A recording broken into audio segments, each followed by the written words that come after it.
Disclaimer: this podcast is for educational discussion only and does not represent official HPCSA guidance. Nothing shared here should be considered legal, clinical, or professional advice. Please consult the relevant HPCSA guidelines and qualified advisors for formal direction. All practitioners remain responsible for their own professional decisions and conduct.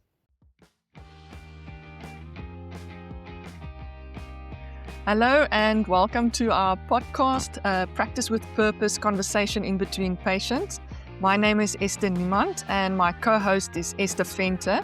And today as our guest, we have Professor Karien Mostert, a physiotherapist from the University of Pretoria. And our topic, we are very excited about this topic because we are going to discuss the ethical building blocks for decision-making in everyday practice. Prof, thank you so much for joining us today and discussing this topic. It's a big privilege to be here. Thank you so much for having invited me, and also I'm greeting the audience as well. Oh, thank you, Prof. Prof, before we get into the discussion today, can you tell us a little bit about yourself? Oh, I don't like so much talking about myself, but at the moment, as you said, I'm at the University of Pretoria, where I am responsible for our modules on interprofessional, integrated health professional leadership. And I also supervise in the community, our community students that work in the community. Then, of course, working with PhD students, and some of them are doing very exciting work. Sandy Lord, for example, developed statements and clinical guidelines for mental health. And then I have one that's looking at integrating physiotherapy into primary healthcare services and developing. Now, I'm not talking about myself. So I was born in Welkom in the Orange Free State, and then I went on to study at the University of the Free State, that's now Orange Free State. And after that, I worked in the Boitumelo Hospital in Kroonstad. And there I started with one of my loves, which is hiking. They had a very active hiking club. We did the Otter Trail and so on. And then I moved back to Bloemfontein, where I worked in the academic hospitals, which was very satisfying as well. And working with the students, my love for students started there. And personally, what was a highlight for me was that I sang in the opera choir. We did Lohengrin from Wagner, for example. So after that, I was working at the Department of Health. It was then National Health and Development, and I was in the department for the elderly, chronic diseases, and then also disability.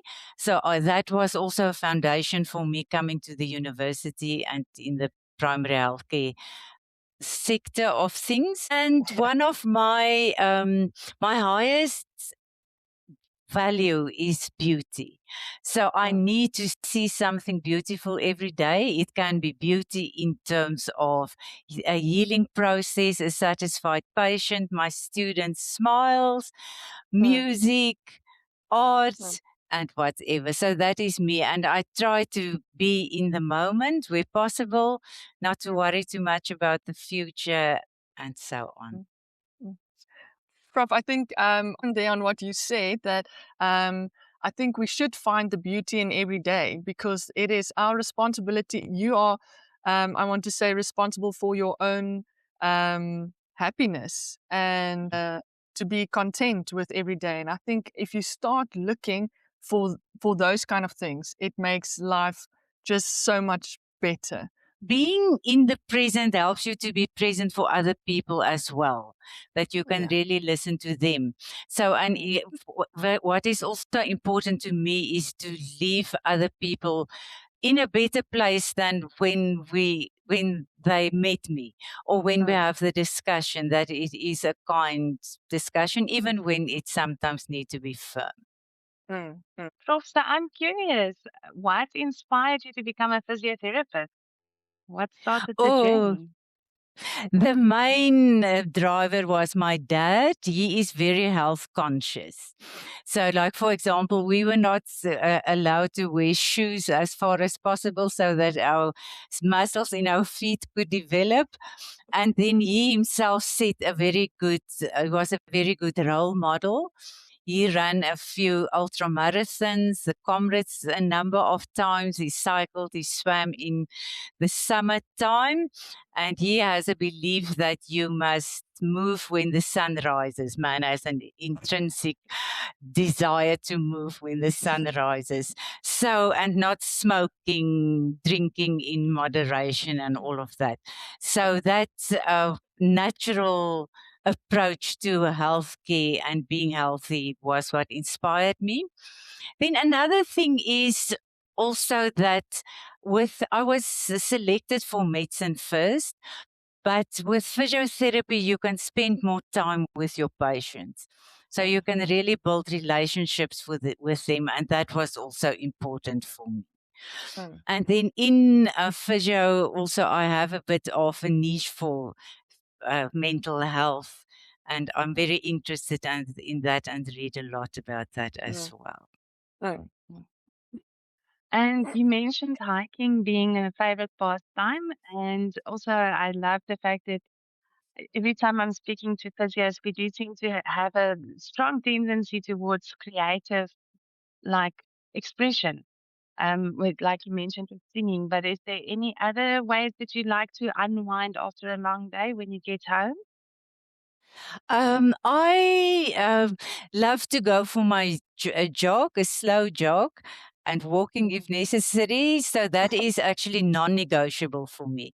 I belong to a walking club, and that we meet 3 times a week. And then, so during that time, no webinars, no meetings. I'm very strict about that. And then usually on Saturdays, we also do like a 10-kilometer hike. It's either a club run or one of the races. So that is great. Talking about creativity, my creativity comes around in singing. So, in the physio side of your life, if there was a physio-related conference that you haven't been able to attend, but you would love to go, which one would that be, or where would that be? Yes, I must say these days the physiotherapy conferences are very broad and comprehensive. So my interests like in medicine and primary health care, health promotion and all of that, health education is being covered at them. So I'll rather say where I would like to go next. I think it's very important that it happens in the third world as well. So it's very great that next year it is in South America. If I can choose at this moment, which is now a first world country, it's Norway. One reason being that I have a co-author that lives there, so it would be great to meet him. And I have a lifelong longing to go on a horse sledding outing on the snow. I want to have snow just all around me, like I have the felt in the Free State from horizon to horizon. And then I want to sleep in one of those igloos, the glass igloos, and watch the northern lights. So there I'll get also some of my beauty in. Absolutely. Prof, so today when we planned this series, the podcast series, this was for us a very important topic to discuss as well. How do you make ethical decisions? Because there's different scenarios coming across every day in your practice or where you work, well, in everyday life. And so I want to ask, what is the different building blocks that you can look at when making decisions, ethical decisions, and what you should or can draw on? The first thing is the 4 pillars of ethics. And they are bringing the abstract things together and gives us a very nice framework and intellectual framework that we can draw on. And the first one is autonomy, where we must respect a patient's right to make his or her own decisions, but the autonomy is also for you as a physiotherapist, because you also have the right to make decisions. And then we have justice, that is all about fairness in our treatment and equity. And then beneficence is very important, and that is the core of physiotherapy, to do good and to make sure that we contribute to our patients' well-being. Non-maleficence, the golden rule of don't do any harm, and to promote patients' well-being.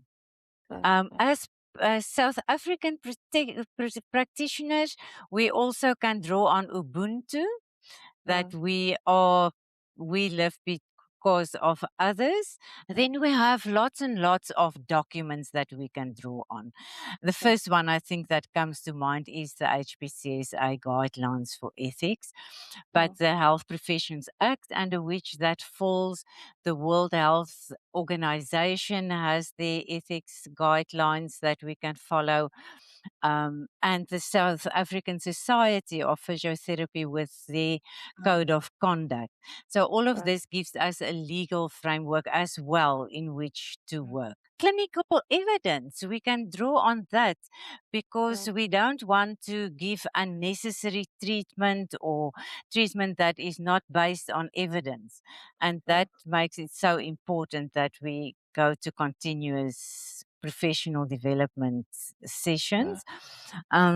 You can have this patient that wants passive movement because he likes to come, and one gets some patients that just want massage, and then there is the danger that they can become dependent on you as a physiotherapist, and it's of course also a waste of resources. So there again, the professional knowledge is very important. And one will always draw on the context where you are. Is there enough ICU beds where the patient can be treated, or do you have to give really good tertiary treatment more in a ward, for example? And then the personal models and lived experience of physiotherapists. Those, for example, who worked during COVID in intensive care, they may have a much more strong reaction towards when treatment may have to stop, for example, when there's brain dead or something like that. So, so one cannot pretend that you are neutral in any situation, but one must be self-aware and be aware of your biases and previous trauma or whatever, losing your own mother or somebody that was in ICU. I do think that you mentioned our personal trauma, but I love that you bring up COVID as one of the points in your discussion here, because having had a friend, a close colleague working in the hospitals in COVID, I just, in that scenario and environment, that was also very traumatic for a lot of physios to work through those times and losing a lot of patients, much more than we would have normally. So I do think that also contributed a lot to a lot of people's lived experiences in the time and going forward for how they approach their work in hospitals. So how are we then able to use these core principles to guide our ethical decision making in a clinical setting, would you suggest? The one thing is first to really be up to date with those guidelines of the society, because many things that we think are a problem, there are actually guidelines for that. And although it's not a rule book, it's a moral compass that can help us. And things like the one is just about core principles and having compassion and integrity. And then booklet 4 that deals with informed consent. Who must give informed consent? We can perhaps talk about that later. And confidentiality. And then there are the latest ones that is about social media. What can you promote and how can you go about with that? And also the use of artificial intelligence. So if you don't know these ones, you are actually flying blind. And disciplinary hearings have found that informed consent is one of the big reasons why there are HPCSA investigations and courts, if I can call it like that. It was Hoffman and Norkia. They did a big study up to 2013, and then someone else after that. And then, as we know, it will be billing irregularities as well. So it's not a cookbook, but we must always be aware of ourselves and reflect on the situation that we are in. I think to a large degree, something that we as physios need to be aware of as well is the language that we're using. And I'm not talking about the actual, like, is it Afrikaans or English or Zulu or Xhosa? It is the fact that we are speaking a complete different medical language, and we lose sight of the fact that what we communicate might not always be something that the patients understand, and how to be aware of that and actually translate it more effectively, where they actually have a proper construct of what you're trying to explain with your informed consent every step of the way. I was privileged to speak to first year students yesterday, and you just realize you learn a whole new language when you study any medical direction. And talking about students, in our practical exams, the OSPEs, we are very strict. It's always on the rubric that they must ask for informed consent and consent to touch patients and where they're going to touch. And then, as you say, especially the first years, how they explain then to the patient what is going to happen. The student that they, or the model that they are treating, is really highfalutin language. I usually make quotation marks if I write down the words that they say. So think about how you can say that in more lay language. Yeah. And it's simple things like, for us, gait is just a normal everyday word in our vocabulary. But most people out there have no idea what gait means. Are you talking about the Yes, things that we're going yes. through a door or something? Yeah. Yeah, But, or what we look at when we look at posture or mm, risk factors in mm, in health promotion. What are we actually meaning by that? And something yeah. that I've also noticed is that sometimes if you get people or you see patients, that you shouldn't assume, even if the person, the patient or the family members are in a medical field, you shouldn't assume that they do know everything. And I've noticed it with myself going to a physio sometimes, because when you are the patient, or in a situation where you need assistance, you're in pain or something happened to you, it is almost as if you forget your knowledge. It's not that you forget it, but you're scared and you want someone to just say, listen, this is what you need to do. You will be okay. Let's follow this process. And I think explaining stuff, I always tell students coming to us as well, and remind myself always about it. If you explain to someone, a patient, this is what's going to happen, this is what we're going to do. Let's say the person came and they're in a lot of pain. It already reduces the pain. You haven't started your treatment yet, but by calming the person down and just making sure that they understand already makes it easier for that person to connect with you, to trust you, and to go through the process that is needed. One thing that I also find useful is if you share previous successes with a certain Mm, patient, because that also gives them hope and they trust you also a bit Mm, more. mm, mm. And also the handouts. I also went once for physiotherapy, and when I got home and I just wanted to go through the exercises, I couldn't remember some of them, so I had to go back, and that also needs to be in understandable language. Yeah. So I think we can agree that with ethical guidance, there's not always at all clear-cut right and wrong answers. We sometimes have to find our way through what's in front of us and take each case as it is. But what if the right answer is not coming is presenting itself as an obvious direction for us in our treatment scenario? So we have spoken about those 4 pillars of autonomy, justice, beneficence, and non-maleficence. So that can help one a lot in terms of asking questions about how to go about. So how I teach the students is that you first need to identify the dilemma. If it is an ethical issue where there are guidelines, then it's actually not really an ethical issue because you can go to those guidelines. But otherwise, you sometimes have 2 ethical options where with the one, the autonomy can perhaps be more important, but beneficence on the other side is also important. So there are always this tension between different stakeholders, but they have and different principles that you have. And then one can also think in terms of transparency. But okay, so you will take your stakeholders' values also into account and the context that you have, and then you can, whatever you then decide the course of action, you can measure that against certain tests.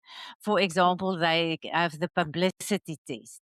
So will you be happy if whatever you have now chosen is on the front page of a newspaper? And part of that is, I think better when I write. So one may even write down these options that you have in mind and what you are thinking about, and that will also help you in terms of documentation, because documentation is so important. Not only what happened, but also how did you get to your decision, and you can even quote patients the exact words that they were saying. So to give an example, if you have a patient that an elite sports person that had concussion and he feels he is ready to go back to work, he has that, or to play, he has that autonomy to decide, no, I don't, I want to go, but you have the want to look at the beneficence and long-term complications that can come, and the non-maleficence not to do as much harm. So, and your professional integrity is another important one. You can make the decision of how to go forward, but in the end, it is still the patient.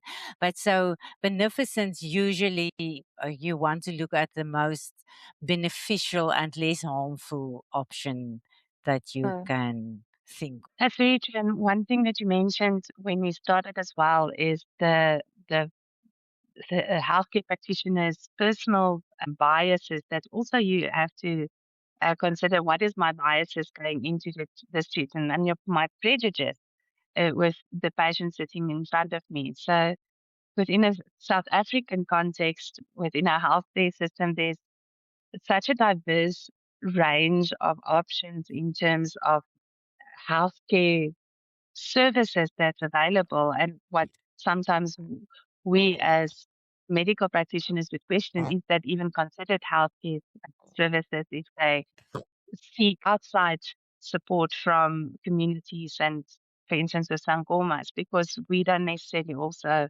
understand um, the framework that they work in. So how could that influence the services that we provide our patients as well? Yes, that is very important here where there can be friction there also between the official guidelines and what your beliefs are. To come back to your example is try and incorporate it into your treatment. Try to understand what they believe. If it is a matter that they believe that the CP child, there was a curse that was put on that child, then that is fine, and you can then come and explain from our Western side of scientific, let me rather call it scientific way. Religion plays a big role in South Africa. People tend to be quite religious, and you may have a CP child. I spoke of a CP child that's being treated, and then the parents decide, no, they're going to pray, and God is going to heal their child.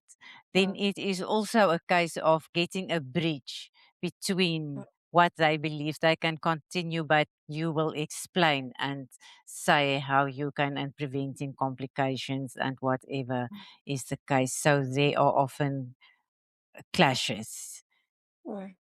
Yeah. I remember distinctly one of my biggest challenges in my third year on my PEDS block was dealing with a very young boy who had a pelvic osteosarcoma, and it was recurring. So he had received treatment before, and that seemed to resolve, and then he was back at the hospital for the second time with it, um, it- getting starting flaring up again. And how his parents just dropped him off, and nobody came to visit him, nobody took care of him. He was just alone in the hospital. And that really challenged a lot of my belief systems to a point where I questioned whether I will be able to continue in this field of study, dealing with cases like that, because in the reality of the matter is that's not necessarily isolated cases. It's not something every physio will see in their journey, but it doesn't mean it doesn't come up. So there's definitely the question about like the social justice aspect as well. We're talking about in the scenario of the support system for the patients that could be available, but also how we support them if that support system rejects them because of their current situation. And then I'm also wondering, from a rural context, I live in Benin and we have quite a few rural communities here. If we also attach the social justice construct to the fact that there is such a lack of resources and even inequality in access to healthcare in a lot of communities in South Africa, um, how how does social justice then look like in a day-to-day physiotherapy practice, and how do we um, approach these injustices? Yes, so just your rural example is very important, and but it's also about resources. They're all about resources and equity. And sometimes there are questions about how is the service at some of the public hospitals and public clinics. So you realize some people even living in your area have that don't have enough resources. And social justice also comes in if you think of medical aids and patients that have limited resources. Some people can only afford a hospital plan, and then it's up to you not to do exhaust their whole medical aid within the first 10 consecutive treatments. And you may have to then reflect and see. So a patient can also come in tears and say, I have very little money left for physiotherapy. And then you need to make a plan. You can see them say, perhaps I can see you once every second week or even once a month later on. One can think of using telehealth, for which there's also a booklet, the HPCSA booklet, to save them transport costs at least. But then, of course, you also have the opposite of people that have lots of money and they may want to have unnecessary treatment. And then that is also not a good thing. We cannot over-service patients. That's also Yes, ethical exactly, construct. exactly. And then Yeah. bill them for that. If we think of social justice, we think of politicians and lawyers and so on, but it is in our day-to-day micro decisions that we also make in practice. There, it's important that when, let's say someone is being admitted in the hospital, let's say it's someone famous, or let's go closer to home, it's someone that you know, And then it's very important that you're still going to make the same decisions for that person as you would for any other person that you didn't know. And I think that is very important. You sometimes for me, well, an example that I use is that every time I walk in, especially in ICU, but I try everywhere else as well. But I would think, what if this was my mother or father? Because sometimes it's something small. You'd say the patient wants some water, but you are very rushed and you're already busy. Now you know, okay, this is an isolation room. There's no cup in the room, for instance. And you know, there's a big process to it. And I know giving someone water it's a small thing. But sometimes if you just say, listen, if this was me lying there or a family member, how would I treat them? And you need to treat everyone else exactly the same way. Mhm. I have an example where the matron of the hospital came in and demanded immediate treatment. And Oh, I then just said no, because I have a patient that has an appointment and we can make an appointment for you. So oh, famous people also. But your oh, own it can also sometimes be that it's a matter of that you are not in a position where you feel you can objectively treat a patient. I oh, once had a patient coming in that tried to commit suicide, and oh, he shot oh, away his face. oh, And I oh, realized that I know him. And I was oh, so upset. I just felt I oh, cannot treat the guy. So there is an example of where my values came in. I really oh, want to make the best for him. And there are a few options that I could do to try and calm myself and then treat him. oh, What I did in the end was to ask a colleague, would you just mind yeah, to treat the patient now? I mm, can continue mm, again tomorrow with that patient. mm, mm. Yeah. And Prof, I think you're mentioning something very important there to I almost want to say to be mindful about your feelings as well, and to have the knowledge and to say, I'm not comfortable with this at the moment, because there's going to be circumstances when we work in practice where you're going to encounter something that you don't necessarily agree with, or where you feel a very strong emotion towards that. And it can be a positive or a negative emotion. And that you Mm. then rely, if it's possible, I mean, if you are the only person in that area who can provide the service, then that's a different case. And I'll maybe ask you about it just now. But if you have the option to refer to someone else, then do so. But what do you do if whatever is presenting in front of you clash with your beliefs, or you had maybe a very traumatic experience previously and you've self haven't dealt with it yet, and now there's something in front of you and you realize, I'm the only physiotherapist who can help this person. How would you suggest that you need to go about? One thing that is important is to consult with Mm, others, although that person may not be in a position to take over the patient. mm, It's ethics are never in isolation, actually. So mm, even in a multidisciplinary team, you may have a mentor that's not in your area, but to discuss with them mm, and to try and draw on their wisdom as well. I can think of an example. Initially, I didn't mention the Constitution, but the mm, Constitution is very clear on no discrimination based on many things: mm, age and poverty, employment, social status, gender. So you mm, may, it may be that somebody feels uncomfortable treating a patient with a different gender mm, how they identification, but then mm, it's still your responsibility to treat that patient with dignity and do the best that you can. So mm, it may also be a case where you want to write down, but mm, always your the professional legal guidelines, like the Constitution and our other ones that we have mentioned, must get preference above your personal beliefs, or how difficult it may be. Yeah. When you choose this profession, we also know that this is going to be part of it. But this happens in everyday life. So it is not actually just in the physiotherapy profession. It is everywhere you go, on the road, when you're driving, when you're in the shops. This is actually something that we constantly work with.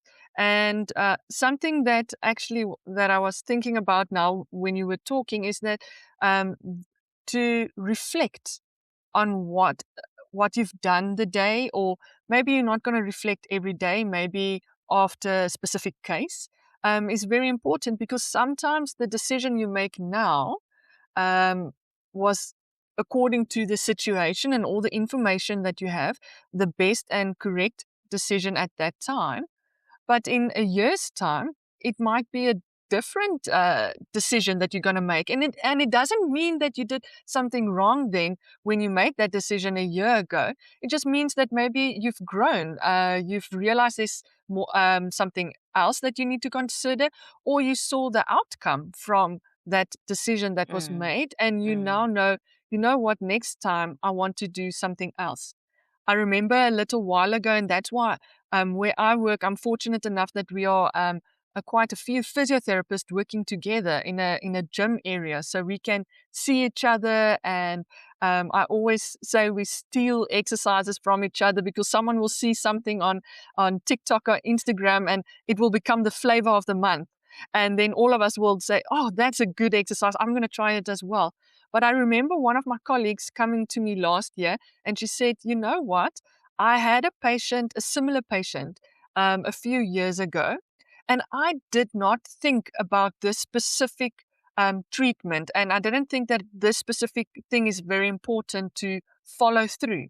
I would suggest, when you treat this patient looks more or less, and we know each and every patient is different, but this patient looks more or less the same.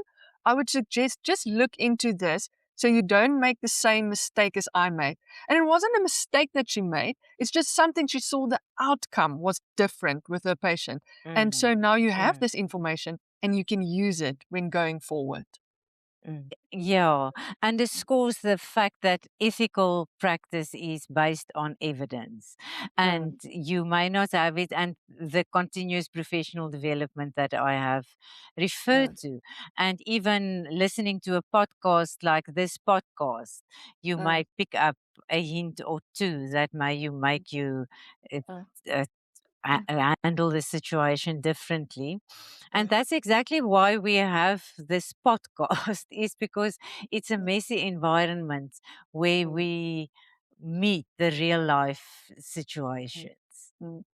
So another situation may be in an intensive care where they must make a decision to not to continue with ventilation, for example. That can be very traumatic if you have a different religious belief, for example, that the humans cannot interfere there. And then also, it may be very important for you, and actually that is prescribed as well. Where do you get the informed consent from for this patient? And the patient may be not maybe unconscious. So but the act is actually very clear in terms of then what the process is, who must be asked for informed consent. So it will first be the wife, and or this then a spouse or a partner, grandfather. That was interesting to me. And only after that your siblings come in. And then, of course, if there isn't somebody, then the court must appoint somebody. That is something that you get into contact with every day, actually, in practice, where you need to discuss who is the next of kin and who is making the decisions or assisting to make decisions, especially when you're Yes, working with a patient where they cannot make the decision on their own, which is important. absolutely, absolutely. Prof, as a closing, and I think we can talk hours about this topic. Absolutely, Yeah. yes. In closing, if a young physiotherapist is faced with a difficult decision tomorrow, what simple framework or questions can they use to guide themselves? Just to summarize it for us. Yeah, there's like a 6-step framework. First is to pause and realize, yes, this is a difficult situation. And as we've said previously, to think about what is influencing from your side, your perception of this case. Then to clarify the facts. What assumptions do I perhaps also have? We spoke about that as well. And what actually happened and who are the stakeholders? And then you will identify, thirdly, the tensions between the different pillars, autonomy and beneficence or whatever. And you also need to consider the context. We spoke about language, for example. Can the patient afford going forward? And consultation that I spoke about. If you don't do this in isolation, consult with other people. And then ask yourself, how can I justify this decision that I have made? If it's made public, will I be happy? Is this a decision that the majority of physiotherapists would make? I would think. Prof, thank you very much. That is very clear guidelines, and like you said, it is sometimes specific a rule that you need to follow, and other times it is more guidelines that you need to draw on and to think about. But thank you very much for sharing that with us. And we do encourage everyone to read through the booklets and make sure that we do understand the guidelines that is set out for us as well. Yes, Yeah. so there's never a perfect answer, but we need to just make sure we treat our patients with just the least harm and most benefit and keep their dignity in the forefront. Yes, yes, I agree. Well, on that note, thank you, Prof. We do appreciate your time, and have a lovely day. Thank you very much for the opportunity. And all the best also with the rest of your podcast, which is very important. I think it's a great and brilliant initiative. Thank you, Prof.